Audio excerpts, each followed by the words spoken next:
Welcome to For the Church, a podcast for the flock of Zion Presbyterian Church in Columbia, Tennessee. We want to help you think biblically about everyday matters. Zion Church exists to join Jesus in his mission to reach people with the gospel and then to equip his people to worship and to serve. I'm your host, Keaton Paul, and joining me is my conversation partner and co-host, Seth Scruggs. In our current moment of Zion's history, we're on a journey to find a new lead pastor. And this is an exciting time, but also one that can raise questions and concerns. In this season, we've been asking a variety of questions about what pastors do and who they are and what are some good models of pastors throughout history and especially in accordance with Scripture. And we've done all sorts of things and looked at all sorts of people and asked all sorts of questions. But one thing that we've saved for the end is really this question. How is it that we as a church can help our pastor? But before we dive into that topic, hey Seth, how are you? Hey, I'm good. It feels funny you looking over and asking me that because we have been talking for about an hour at this point, just us hanging out. So, but no, I'm good. I'm really excited about this topic. Yeah. Because I think I brought this one up. Yeah, you did. I brought this to you just because I've been thinking a lot about this. We are both the children of pastors. Right. You are a pastor. Yep. Who has a child. Yeah, that's coincidentally. And just thinking a lot about how, as someone who kind of watched his dad be in that like pastoral spotlight and, knowing the kind of work that it takes, right. I think it's important to think about as we are bringing somebody into the fold of Zion, right. Within the next year or so. Yeah. How can we kind of prepare ourselves and what can we do to take care of our pastors so that, our previous pastor was here for almost 15 years. Right. We want that longevity in our pastor. So how can we treat our pastor well? And I didn't bring this up because I think it's something that Zion does poorly. You would know better than me, but I think Zion does a pretty good job at taking care of our pastors. I think so, yeah. And so I just wanted it to be something that we're thinking about. Absolutely. Just because we could take it for granted. Right. But yeah, go from there. Yeah. And so especially on that note, I'm glad you brought it up. I will say that you hear all kinds of nightmare stories from pastor friends. I had buddies that I went to seminary with that are my age and are already on their like third church. Not because they're bad pastors, they're great pastors. But they showed up and just got eaten alive, and royally burned. And I'm like, how unbelievable. You've got this incredibly gifted guy who's trained and has a heart for the Lord and for ministry. And he shows up at a church and they chew him up and spit him out. And he's at the front end of this. How morbid is it thinking, I'm thinking of 40 years of doing this sounds terrible, which is why so many guys get out. So I've seen that. That is not my experience at all. I feel unbelievably blessed that we've landed at a place like Zion, which is for a variety of people, really an interesting oasis and safe haven. The number of people that we have at our church who have been burned by other churches is a pretty astounding number, and they're here providentially as a place oftentimes to recoup and just kind of get the wind back in their sails. And this is a really great place for that. And so, Destiny and I have found here just an incredible body that loves us and cares for us, and, a really great group to start ministry. And so a lot of these statistics and the things that you kind of hear about pastor burnout, is we're thankful that maybe we're the exception at this point in our ministry, and it probably won't always be that way. I'm sure we will. It's inevitable. We will hit hard times, and have been through difficulties, but the church has always been a really refreshing, loving family, and it's been nothing less than that. So Zion is a very special place already, but especially bearing in mind when our next pastor gets here, kind of, there is a good chance that they're coming from a church that's not like Zion and has chewed them up and spit them out, kind of thing. And I think this dovetails nicely with what we talked about last week, right, with the ordinary pastor, and that striving that we talked about. You strive for 40 years, and you're working right, the soil, and you're tending to your flock, and yep, you don't really see anything for 40 years. right, That can be discouraging, right, obviously, right. and there's hope in the faithfulness of the Lord, Mm-hmm. and for a lot of that work. But sometimes, and what we're about to kind of look at, Yeah. sometimes it's not just that you're not seeing fruit, but that the vines are attacking you, Right. Yes. like some sort of Yes. weird magical plant Oh man. coming back at you, Right. and so that can really be harmful. Oh yeah. And so let's. Yeah. You printed some statistics here to kind of talk through. These, and everybody's kind of heard these sorts of statistics, and so these are pretty common. But here's some statistics on pastors' ministry stress. 75% of pastors report being extremely stressed or highly stressed. It would be an interesting study to see how many clergy heart attacks happen per year. Or what's the average, blood pressure rate per pastor? I bet it's fairly high. 90% work between 55 to 75 hours per week. 90% feel fatigued or worn out every week. 70% say that they're grossly underpaid. 40% report a serious conflict with a parishioner at least once a month. On this note too, numerous pastors that I've talked to will tell you it's not the hours that get you, right? And that's true. I think, I've worked probably a 75-hour week. That's not unusual. And I can work a 75-hour week and feel pretty good at the end of it, especially if it's a heavy week of teaching and preaching. Normally I get to the end of those weeks and I feel really, really good. There is a thing of, at least in my season of life, that maybe isn't, kind of usual or standard for other guys, that, the number of nights that I'm not home for bedtime, that kind of takes a toll. So that's one way that the hours work for me that maybe aren't necessarily the same for everybody else. But the real thing that wears guys out, it is conflict. Kind of the emotional energy of having to constantly deal with conflict are what wear guys out. And so if you're having a serious conflict at least once a month, it takes a toll.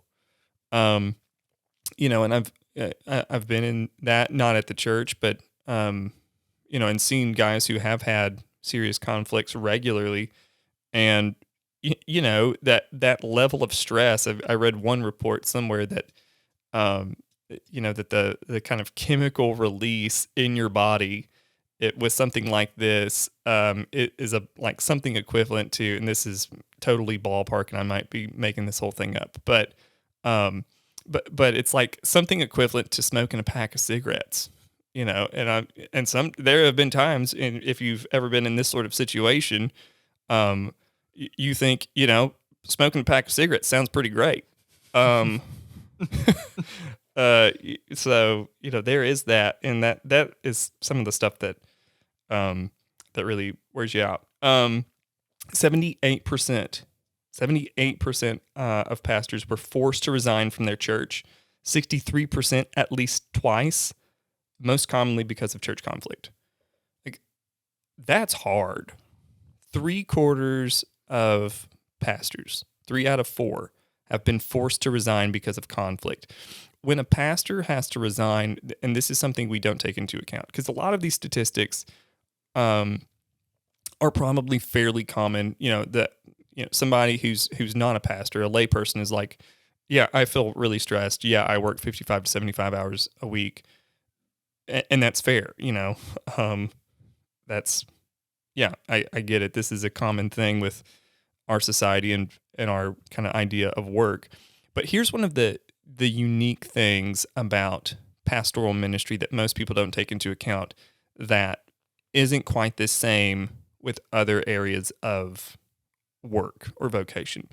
When a pastor is forced to resign because of conflict, they lose their whole community, right?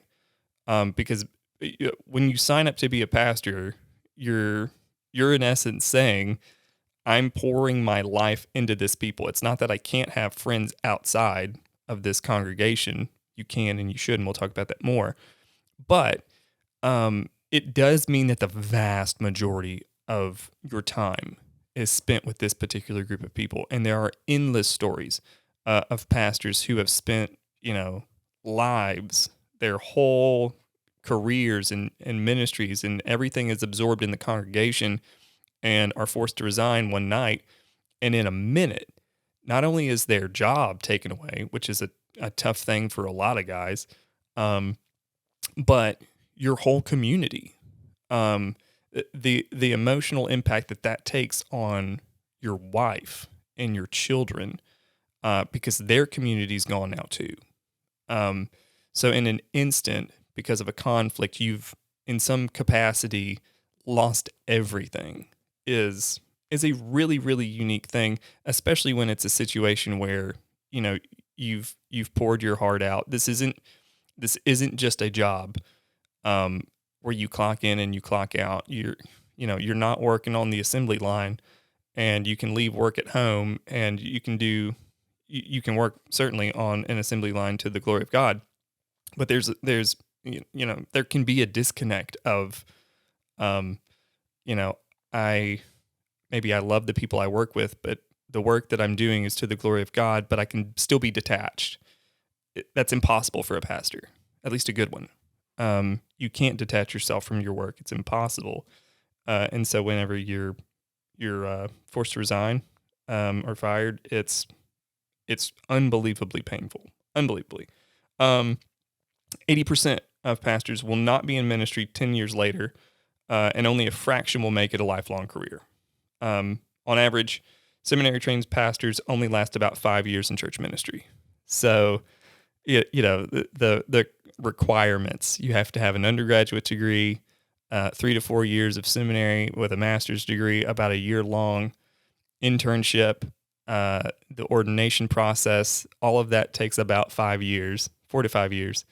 And then you step into ministry full time, and 5 years later, you're doing something else. It's a hard fact. 100% of the 1,050 Reformed and evangelical pastors that were interviewed for this study that we're looking at, 100% had a colleague who had left the ministry because of burnout, church conflict, or moral failure. Every pastor I know knows somebody that's left, like personally, because of burnout, conflict, or moral failure, that's terrifying. 91% have experienced some form of burnout in ministry, and 18% say that they're fried to a crisp right now. So, again, there are a lot of similarities between the pastor vocation and other vocations of stress, burnout, tired, discouraged. But there's just this added component with pastoral ministry that you're pouring your heart and soul into it. You hinted at something in there that the way that our society views work definitely affects the way that we view pastors Oh yeah. and the way that we would even view these statistics. Yeah. And because there's a response to this, right, that says, well, you knew what you were getting into. Mm. It's a sacrifice. Mm-hmm. Mm-hmm. But as you pointed out, the things that are actively causing pastors to leave the church Yeah.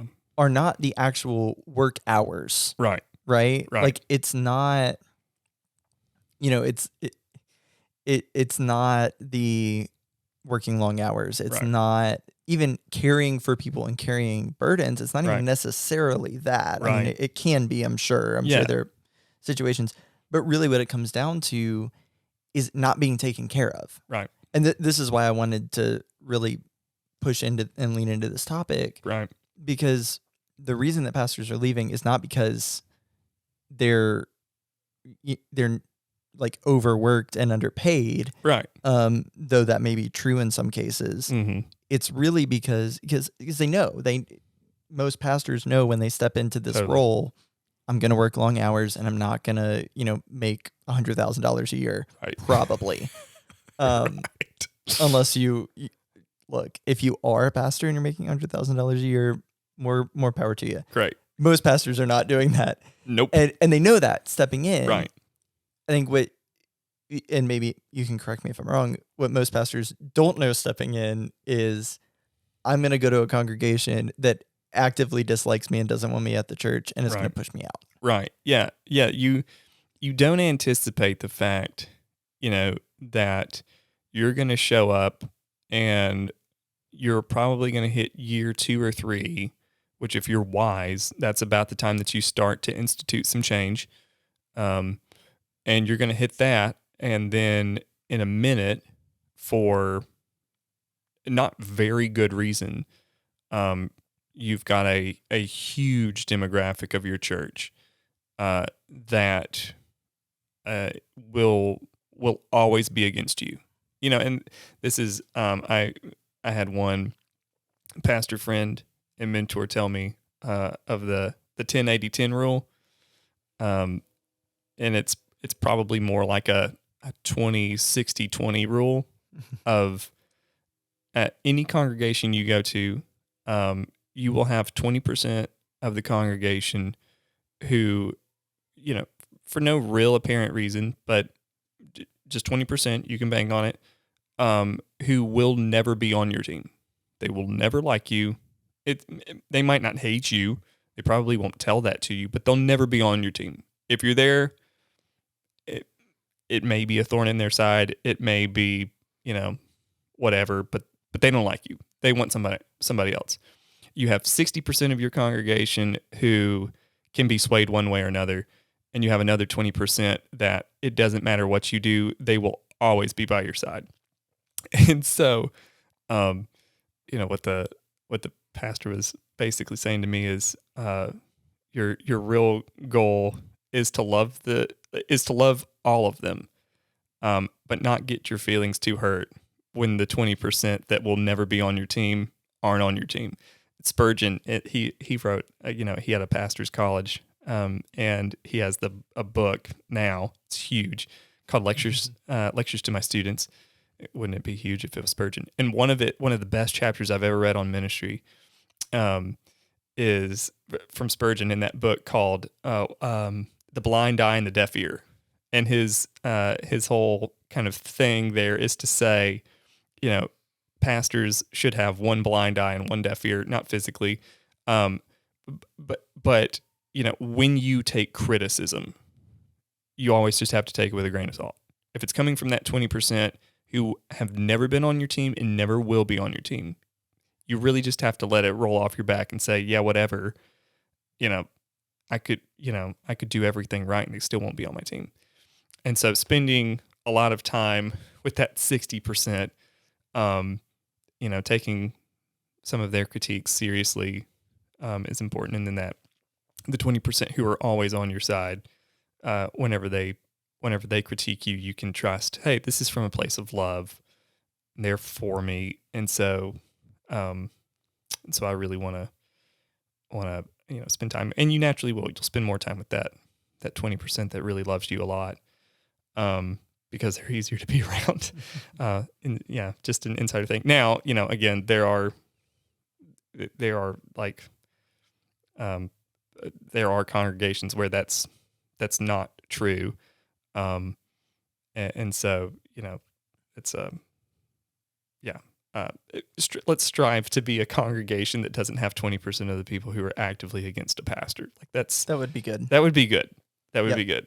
So, yeah. So let's dig a little bit into these statistics on emotional health as well. Because I think, again, coming as a pastor's kid, right. And having experienced, and if anyone from my dad's church hears this, they take good care of him, generally speaking. Yeah. But it can be exhausting, right? And it affects everyone that you're related to. Totally. And so I'll let you read some of these statistics. So 70% of pastors say that they have lower esteem now than when they entered ministry. Yeah, that's tough. 70% constantly fight depression. That's a very high number. 50% feel so discouraged that they would leave the ministry if they could, but can't find another job.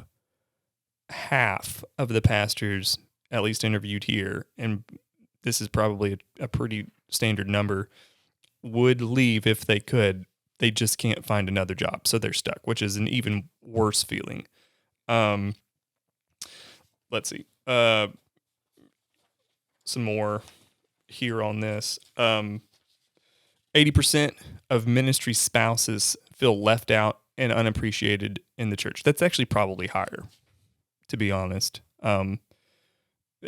Most ministry spouses are completely ignored and have to fit into some sort of standard that they feel they can't live up to. We'll talk more about that. 77% feel they do not have a good marriage, which is also terrifying for a pastor. 41% display anger problems in marriage, reported by the spouse. That's terrifying. 38% of pastors are divorced or divorcing. 50% admit to using pornography, and 37% report inappropriate sexual behavior with somebody in the church.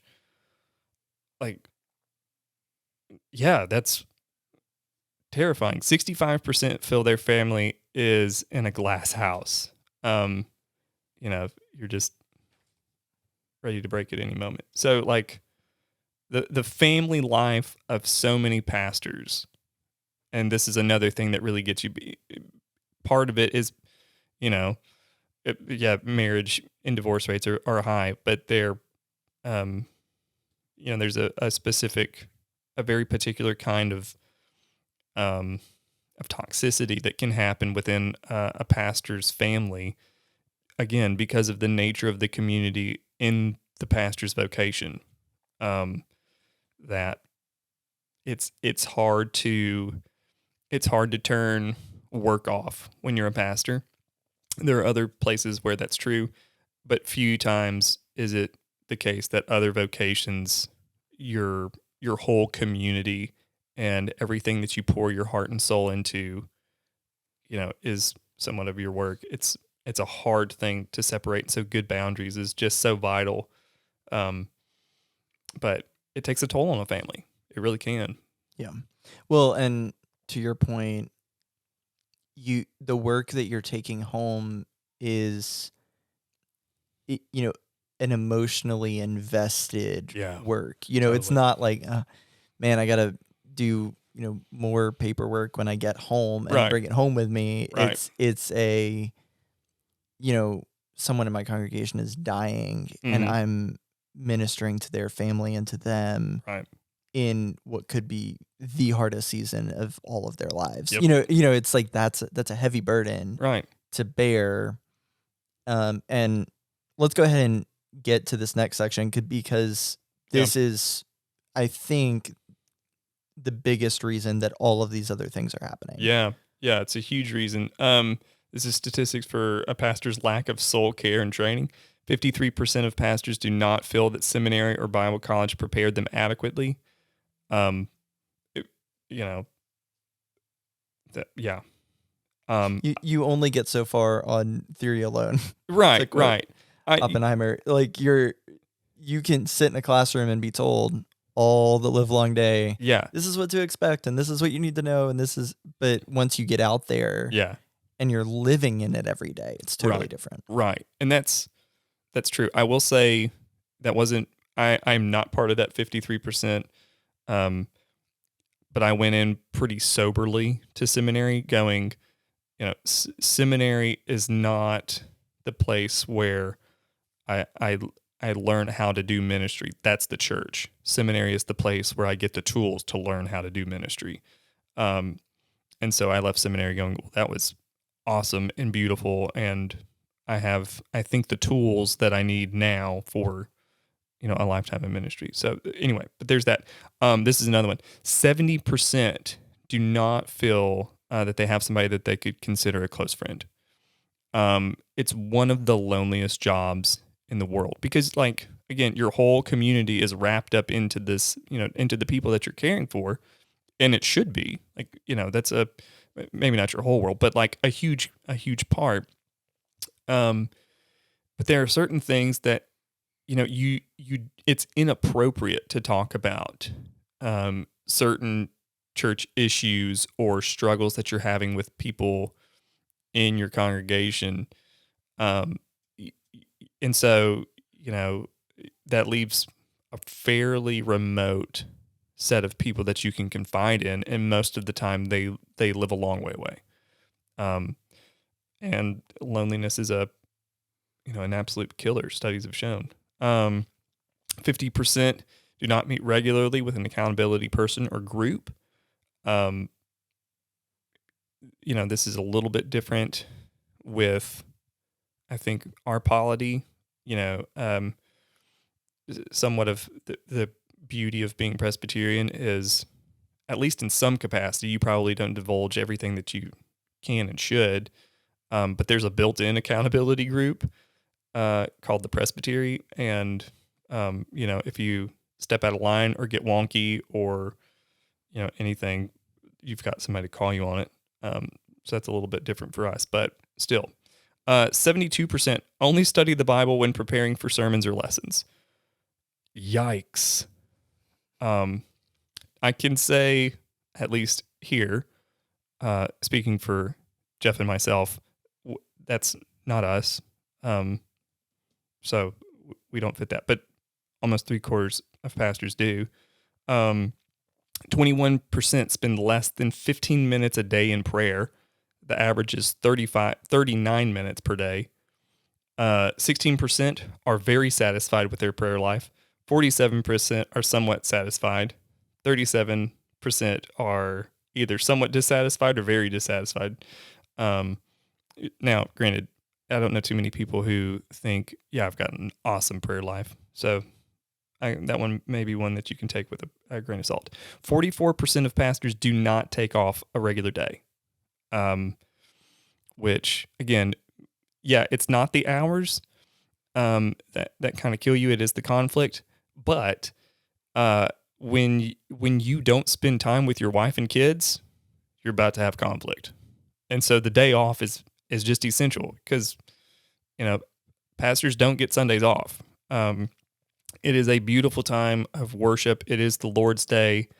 It is all of those glorious things for us too. Absolutely. But there is the added component of, preaching's hard.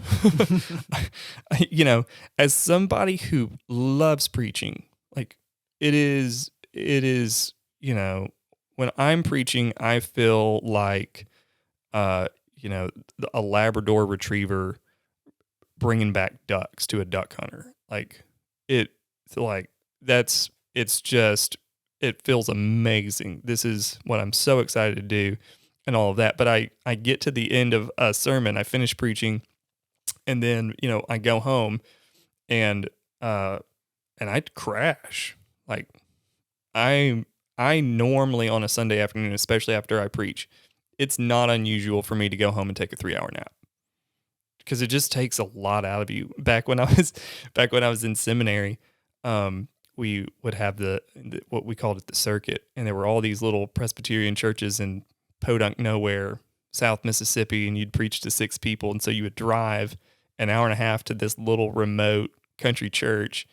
You'd preach your heart out, and then you'd drive an hour and a half back, and I would it would just totally zonk me. I was so worn out, and because there's this mental and emotional and even physical to some capacity strain that preaching is doing, where you're getting it out. It's a great feeling when you're done preaching and you say amen. You've worked hard, you've labored over this, you've kind of read and studied and written yourself full, and now you've gotten it all out. And so it feels great, but then you crash and burn. And so that day off is super important for pastors to recoup, for your brain to just kind of reset, to put files where they need to be. And, you come back to a clean slate, and you get time with your wife and kids, because you can forget about it on a Sunday. You're either preaching or you're asleep. 31% do not exercise at all, while 37% exercise at least 3 or 4 days a week as recommended. I'll confess I don't exercise nearly as much as I should. I try to run on Saturdays. Doesn't always happen. Jeff is in way better shape than I am. Actually, so Jeff left here.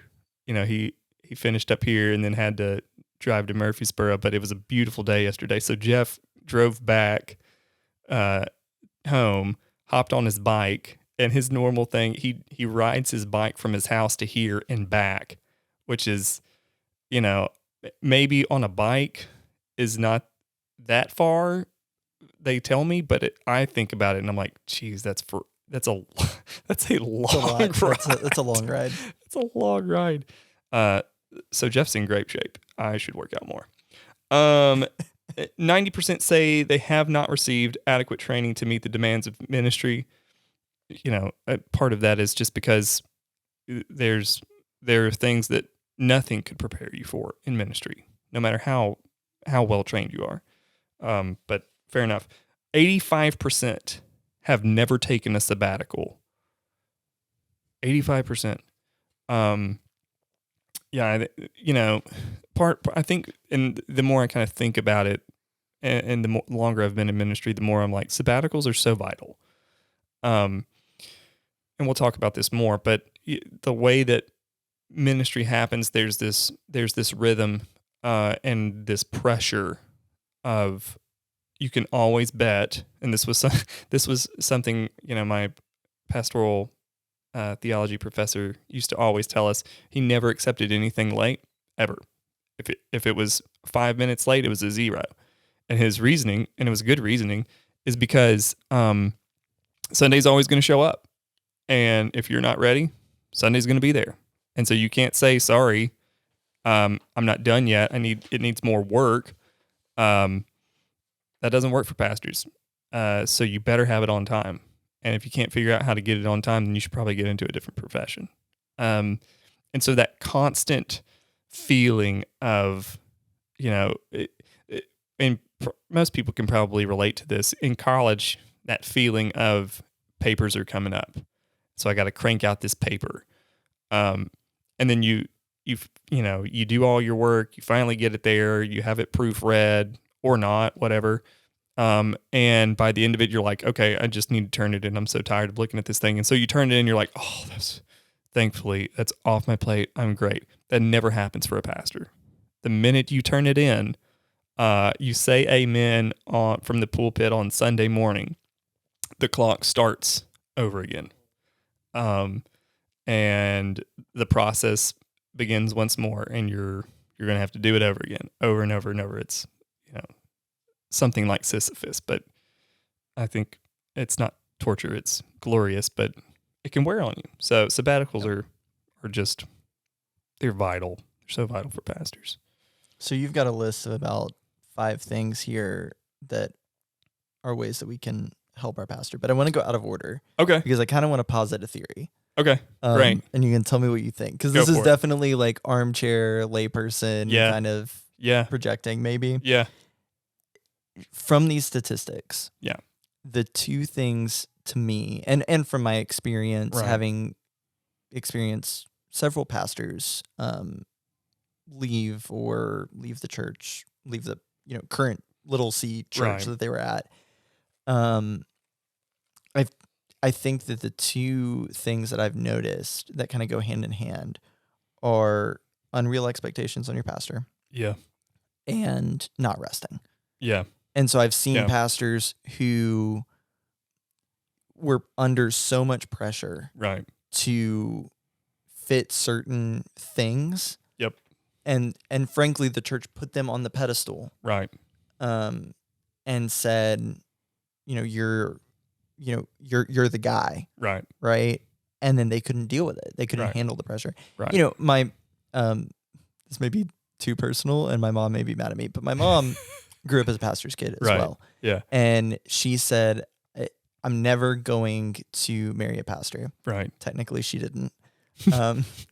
She married a guy who became a pastor. Right. But she didn't want to do that because she felt that glass house that everyone's kind of looking at you feeling.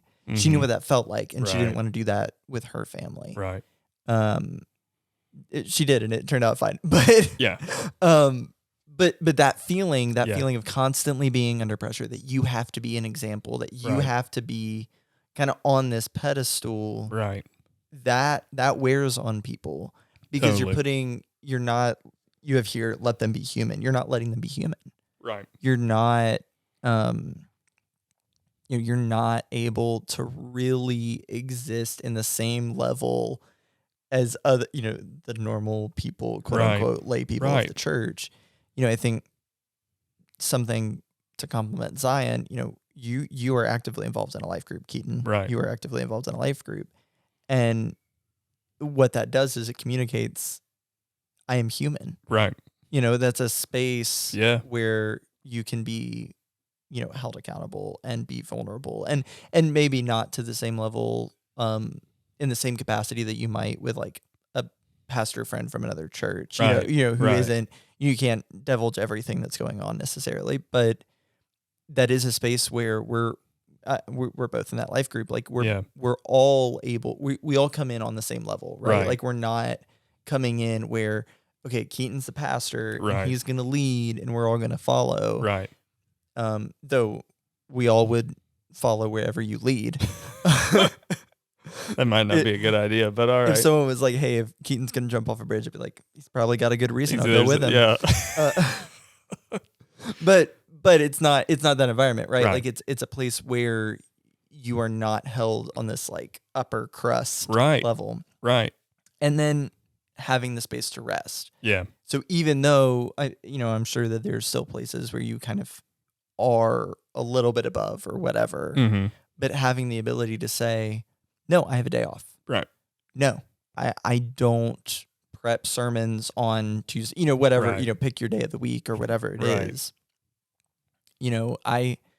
Every few years, I think it's 7. Yeah. Right. So every 7 years, I have a sabbatical. I have that time off. Yep. Because it's important. And, going back to what we were saying kind of about like our society and our approach to work. Right. We don't have that approach to work in non-sacred, quote unquote, non-sacred, secular work. Right. We definitely don't have it in sacred, church work. Right. And we're just like, well, you signed up for this. Right. But if we are following the pattern that God has set out for us, really it should cause us to say, maybe I don't have a good view of work. Right. If I'm grinding myself to a pulp. Absolutely. And working 75 hours a week with no breaks. Right. Right. And working 7 days a week all the time. Yep. Which I am saying as someone who frequently works way too much. But it's, you have to have those breaks. Yeah. And maybe should cause us to reframe Mm-hmm. how we view even our own work Absolutely. and say, oh, no, maybe this work is actually important enough, and maybe rest is important enough Mm-hmm. that our pastor gets a sabbatical. Yeah, totally. And one thing I've talked about before and thought about is the church really should lead the way in a different life rhythm that points to the Lord. And so, especially with pastors, what a sabbatical communicates, I think, at least in my mind, it communicates so many things. One, we recognize that our pastor is human and that rest is good and your body needs it. But two, it's also communicating the fact that what it's saying is, this isn't the pastor's church. This is Jesus's church. And so if that pastor's not in the pulpit, you know what happens? That's okay. We can get somebody else who will be in the pulpit, because at the end of the day, it's not either of those guys' church. It's Jesus's church. And he always sits on the throne and never lives to make intercession on our behalf. And so, sabbaticals really are communicating that posture and days off to say, at the end of the day, you're an under shepherd, but this is not your church. It's Jesus's. And if you're here, praise the Lord. We're happy. It's a gift to be here. It's a blessing to be here. But at the end of the day, Jesus doesn't need you to work 24 hours a day, 365, for 40 years. He doesn't need that. He's inviting pastors to be participants in the work of ministry, just like he's inviting congregants to be participants in the work of ministry.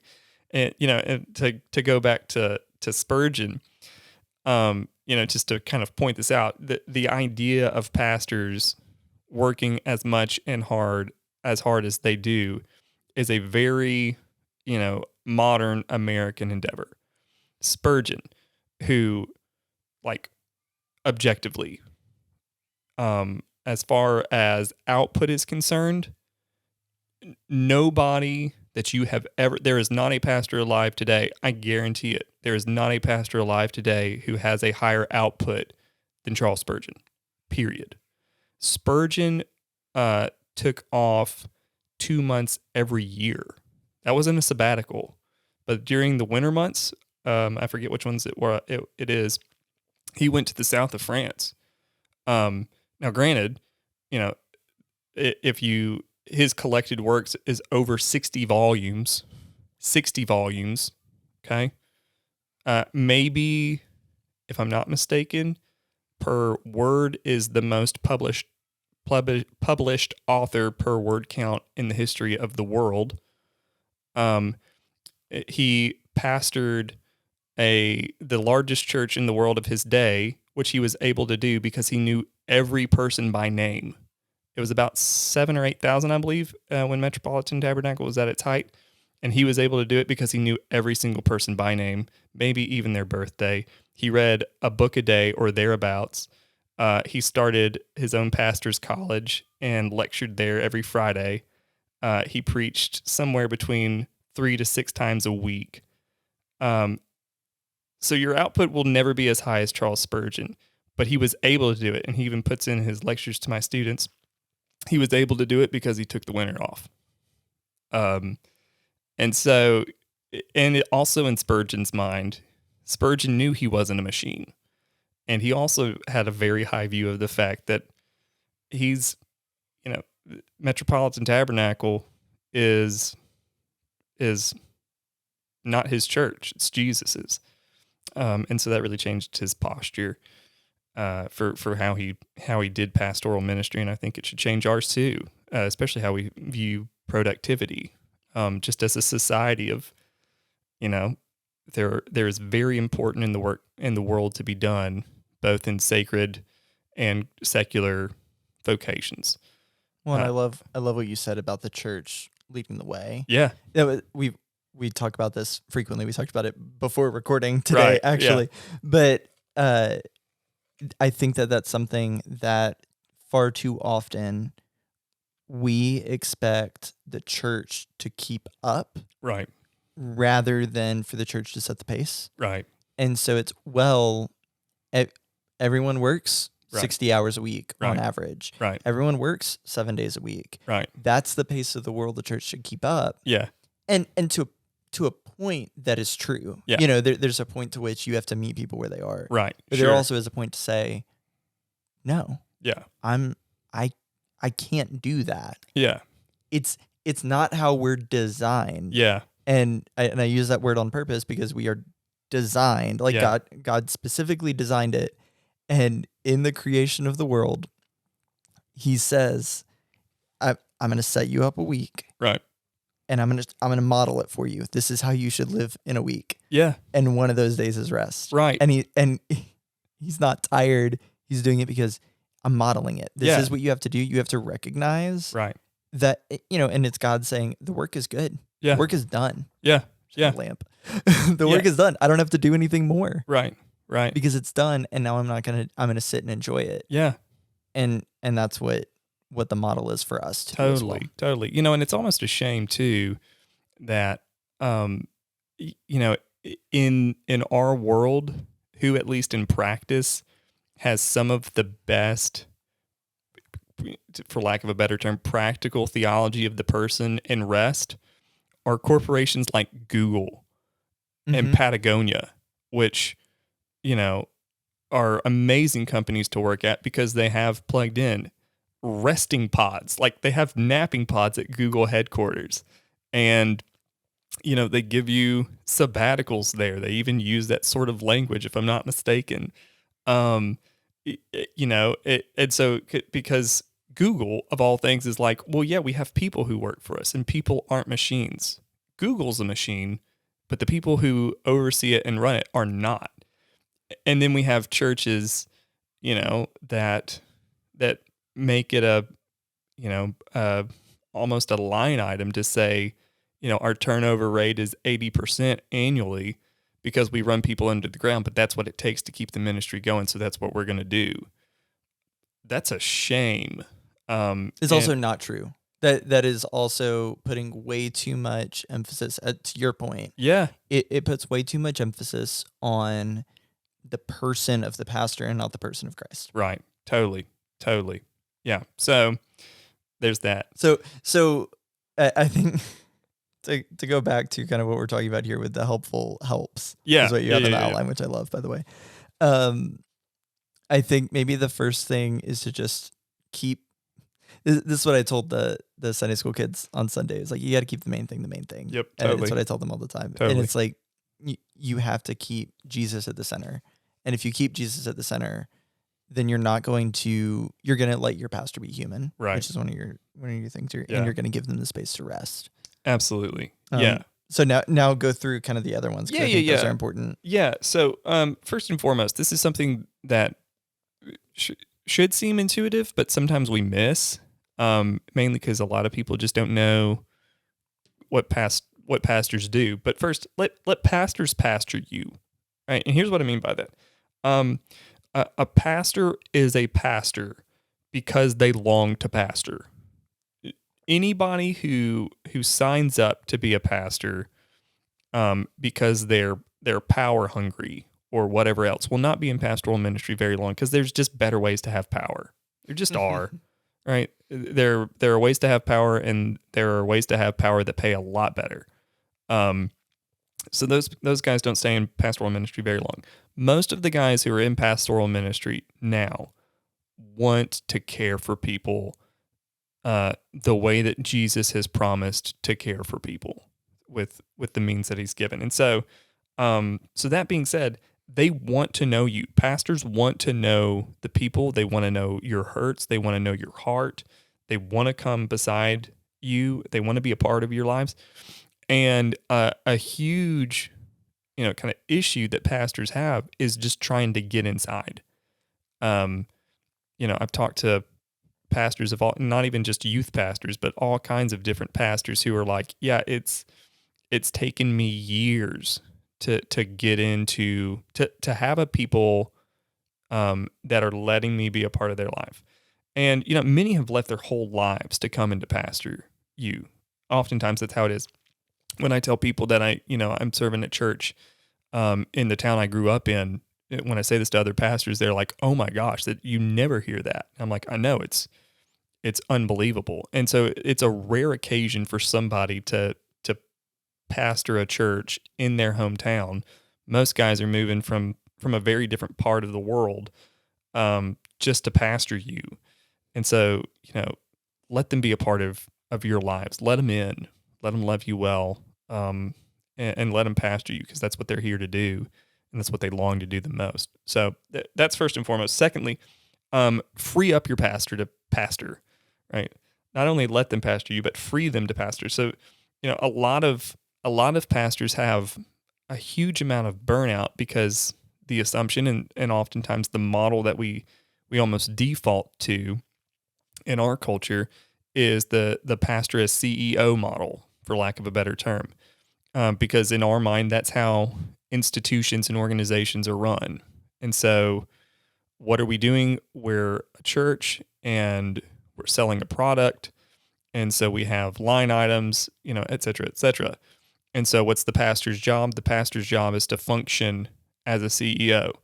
There are certain pastors who have massive amount of leadership gifting and organizational gifting and the like, and some can do that, but many can't. There are great pastors. I know great pastors who don't have an administrative bone in their body, like just can't do it. And that's fine, because praise be to Jesus. One of the qualifications of elder is not being an organizational structure guru. So there's that. Another thing, free them to pastor. One of the big pressures, at least, that pastors face is there's an expectation to be an omniscient expert. Here's this current pastor. Here's this very complicated issue going on in the Middle East with all kinds of different things. This is not even just Israel and Hamas, and like we're talking, China and Iran and Russia and all of these. There are very, very different components, very complex historical and economic and global issues. Pastor, I need you to speak to that. I'm not an economist. In fact, the best economists in the world, if they're to speak to that, can only give you a sliver of it. And if they could actually answer all the questions, then we would have world peace, and we don't. There's a theological reason why we're fallen. But your pastor shouldn't be the one that's trying to answer, how are we going to have, how do we solve the conflict in the Middle East? That's not the pastor's job. And so allowing your pastor to look at you and say, yeah, on this complex political global issue, I don't have a clue. Don't have a clue. Freeing them to do that is absolutely liberating. So let them do that. And just kind of on that note, your pastor is not an omniscient expert. If you're a PCEA elder, you've been ordained, it does mean that you're an expert in pastoring people with the Word of God and with the sacraments. But that's a pretty narrow thing. Okay? So confession. I think a lot about the Bible and theology, and I, am not the most versed in the whole world in that. I know a lot of guys in this presbytery who are much smarter and much more well-studied than I am. He's also underselling himself by a good bit. So, I've thought about these things a lot. I'll be honest with you. Things that I have not thought a lot about are pretty much anything regarding politics. So if you ask me, what's my opinion on this political or global or economics, I have students ask me economic questions all the time. I don't know. I don't have a clue. Do I like Sweden's economic policies? I can show you where it is on a map. I can show you where Sweden is. I don't have a clue what their economic policy is. And even if I did, I would probably just have to say, okay, like that's fine. I don't know. Cool, right? And so freeing your pastor to to be expert pastors in word and sacrament is a way to just absolutely liberate your pastor. Another one, let your pastor be human. Pastors have physical limitations, mental limitations, emotional limitations, even spiritual limitations. We are finite. That's not a product of the fall. We were finite before the fall, and we'll be finite in glory, eternal, in glory, but still finite. And so, a pastor cannot be everything to everyone. And this is, getting somewhat at the unrealistic expectation of you have to be the greatest preacher in the world who's also at the hospital every time I have the sniffles, who remembers all of my children's birthdays, and the deepest hurt of my heart without me telling you. And you know how to approach me about it and when to approach me about it in just the right way without coming across too forcefully or anything like that. Also, you do have to figure out how to, make Zion attractive and a big church and, a place where conversions are happening left and right and exciting, and how to, make the sanctuary even more aesthetically pleasing, and how to balance a budget. You have to do all of that. Pastors can't do that. No one can do that. Okay, that's well outside the bounds of what is physically possible. So let them be human. They're here to pastor. And that's that. Give them space to rest. Again, we talked about this before. We spent a lot of time on it, but just letting your pastor have time where they're away and they're off. And, even an occasional Sunday where they're here, but they don't have anything to do. That's great. The thought of, and this happens sometimes, Jeff and I both talk about it, those Sundays where we don't have anything to do and we're both able to show up, in jeans and just sit in a pew with our wives. It's sometimes like, that's amazing. I had a week. So Addie went through this, sleep regression thing. We've been spoiled as parents because she has, the sleeping capacities of her father, which are legendary. And so she started sleeping through the night, probably even earlier than she should have. And, is typically a great sleeper. Well, for whatever reason, a few weeks ago, she just decided, I'm not sleeping through the night. And so, we went for a couple weeks where, we would take turns because she would just be up crying. And after a while, I ended up getting sick. And so I came rolling in a couple Sundays ago, and, it was like 9:25, and, I'm a mess, and Destiny's a mess, and Addie's crying, and we haven't slept in, 2 weeks, and I still feel kind of sick, and Destiny was sick too. And I run up on stage, and I'm looking at Jeff, and I'm like, hey, I don't know what year it is. Do I have anything to do today? And he's like, oh, no, this is the week that you don't have anything to do. And I like, sigh of relief, not quite like single tear relief, but pretty close. It was pretty close. I saw that moment happen. It was pretty close. Oh, yes. Okay. So I'm just sitting in the pew today. Yep. You're just sitting in the pew today. Oh, that's great. Okay. It's going to be fine. So, and I want to just cut in to say that I think that's something we should want for our pastors, like speaking as a member of the congregation, as a layperson of the congregation. Right. And also as your friend. Yeah. Thank you. It's one of those things. It's like, I am incredibly grateful for, I love that I can receive a benediction from my friend. Yeah. I think that's something really special. Yeah. I love hearing my friend preach. Yeah. Yeah. But at the same time, knowing that as much as you love that job Right.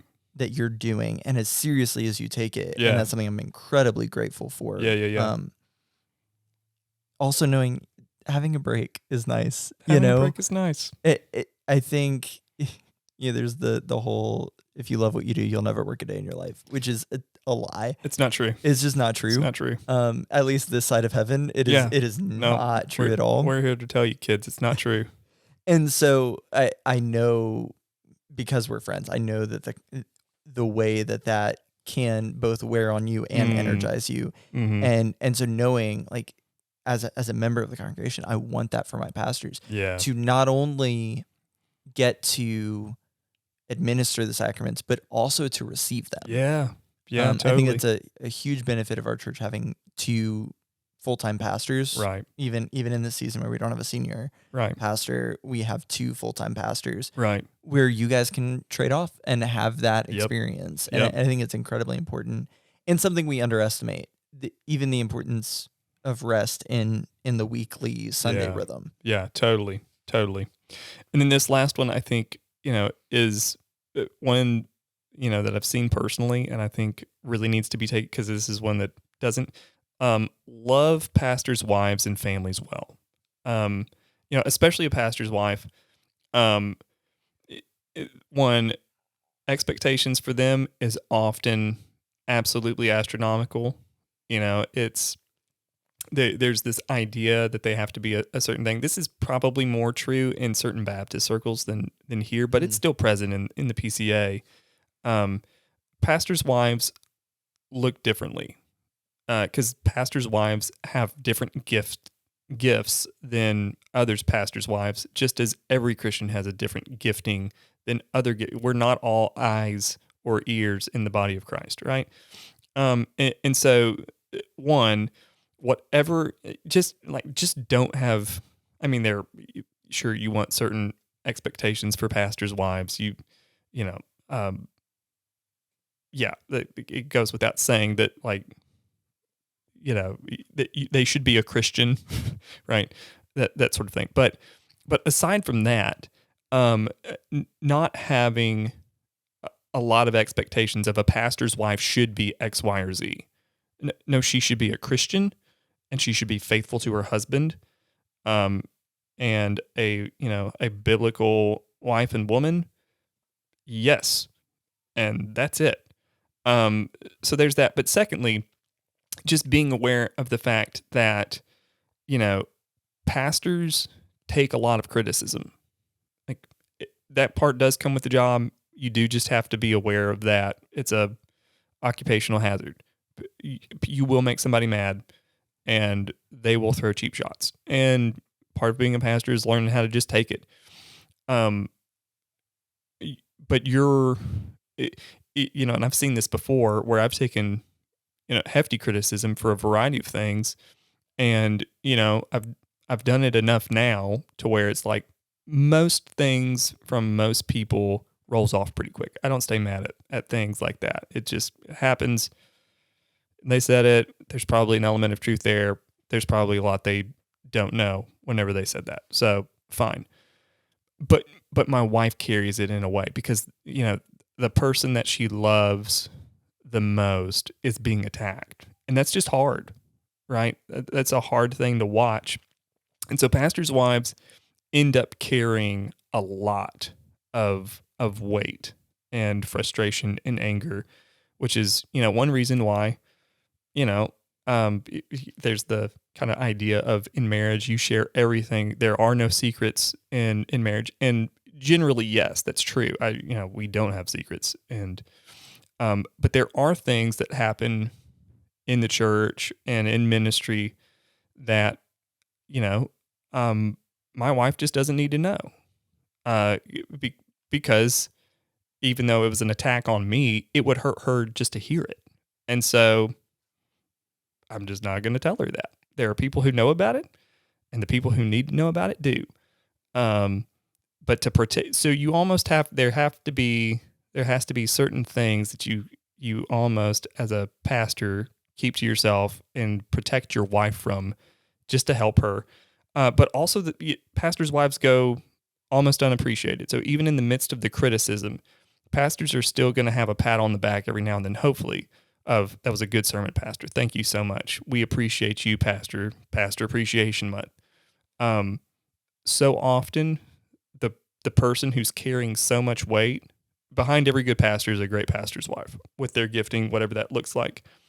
They don't get appreciated. Nobody, few people do. Thankfully, this church does, and I'm thankful for that. But anyway, just another kind of aspect, if you lose a pastor's wife, if a pastor's wife who is signing up for ministry, right, regardless if they like it or not, pastor's wife is involved in ministry.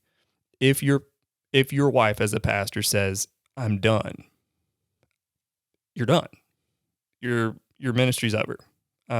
So when you're, and I've seen it and heard of it time and again, of, a guy was feeling burnout, but his wife burned out.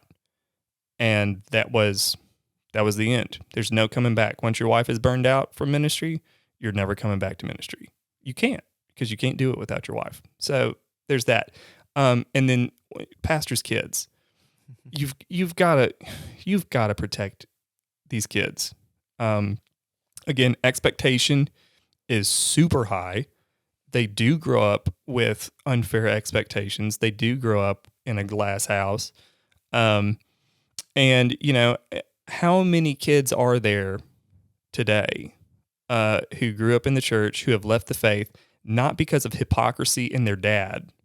I know people, who were pastors' kids who would tell me, oh, my dad loves Jesus and is a good man and is a consistent Christian. I'm not a Christian today because I watched church after church burn him.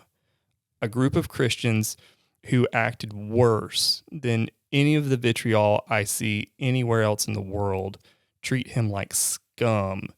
And there was no love there. And if Jesus is real, he wouldn't allow something like that to happen.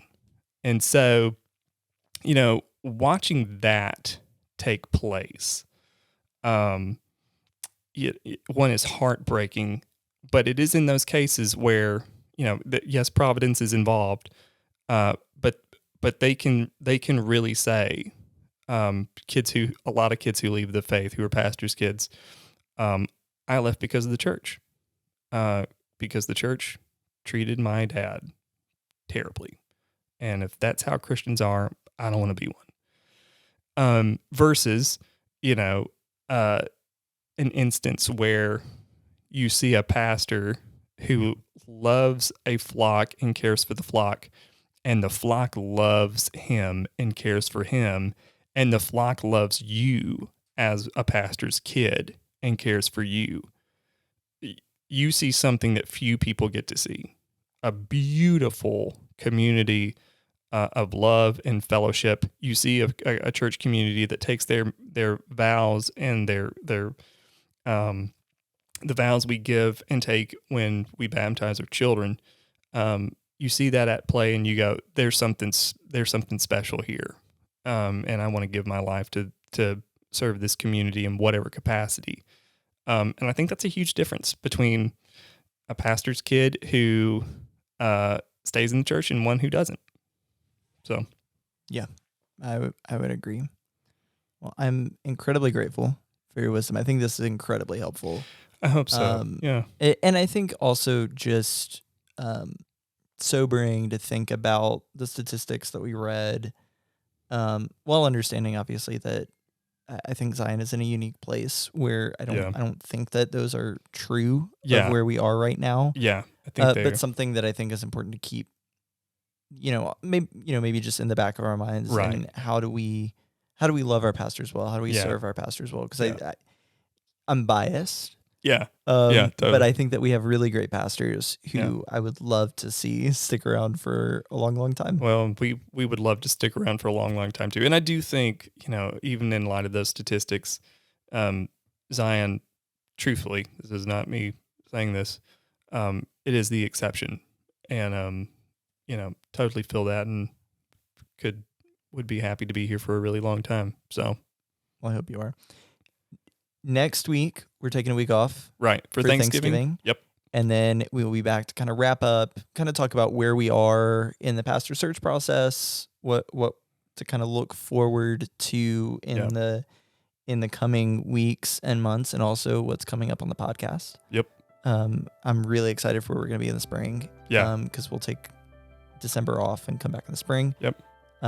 If you have questions, you can submit them to keaton.paul@pcazion.org, or if you are on Spotify, you can just submit it there. Next week we'll also, if we have some, I definitely have some questions that we're going to talk about. Anything that you want to talk about, we're open books. It'd be nice if it was still kind of in the pastor conversation. Yeah, but whatever you want to pitch this way. All right, I'll see you then. Next time.